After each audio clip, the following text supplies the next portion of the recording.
जुळे सोलापुरातील नामांकित IMS आणि MPS शाळेच्या आजूबाजूच्या परिसरात कचऱ्याचे मोठाले ढीग साचलेत। या परिसरातील नागरिकांनी या भागात कचरा टाकला आहे। मागील काही दिवसातील झालेल्या मोठ्या पावसामुळे या भागात पाणी साचून दलदल निर्माण झाली आहे, ज्या दलदलीमध्ये गायी म्हशी निवांतपणे विहार करताना दिसत आहेत। या भागात अनेक दिवसांपासून महानगरपालिकेने नेमून दिलेली घंटागाडी न आल्यामुळे या भागातील रहिवाशांनी कचरा रस्त्याच्या कडेला टाकल्याने रस्त्याच्या बाजूला कचऱ्याचा ढीग साचला आहे, ज्यामुळे येथे असणाऱ्या मॉडेल पब्लिक स्कूल शाळेच्या विद्यार्थ्यांना येणे जाणे कठीण झाले आहे।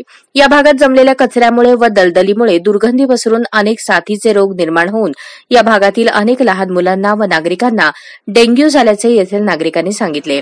शाळेतील मुलांच्या आरोग्यास धोका निर्माण होऊन मुले वारंवार आजारी पडत असल्याचे मॉडेल पब्लिक स्कूलच्या प्रिन्सिपल यांनी सांगितले।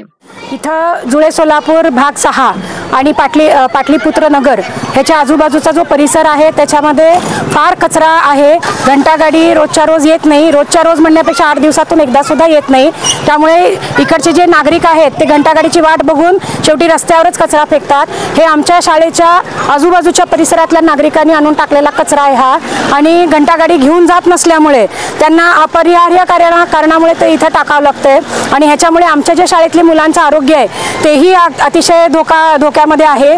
तर त्वरित ह्याच्यावरती महानगरपालिकेने काहीतरी उपाय करावा, घंटागाडी रोजच्या रोज पाठवावी आणि कचऱ्याचे संकलन करावं, नाहीतर मुलांच्या आरोग्याचा प्रश्न निर्माण होतोय। सोलापूर महानगरपालिकेने या समस्येकडे गांभीर्याने पाहावे अशी मागणी शाळा प्रशासन आणि नागरिकांनी केली आहे। या भागातील कचरा उचलण्यासाठी घंटागाडीची सोय करण्याची मागणी पालिका आरोग्य विभागाला नागरिकांनी केली आहे। या परिसरातील शाळा आणि नागरिकांच्या या समस्येकडे जनक्रांती न्यूज चॅनल सतत पाठपुरावा करत राहणार आहे। महापालिका प्रशासनाने या समस्येचे निराकरण करावे इतकीच माफक अपेक्षा व्यक्त केली जात आहे।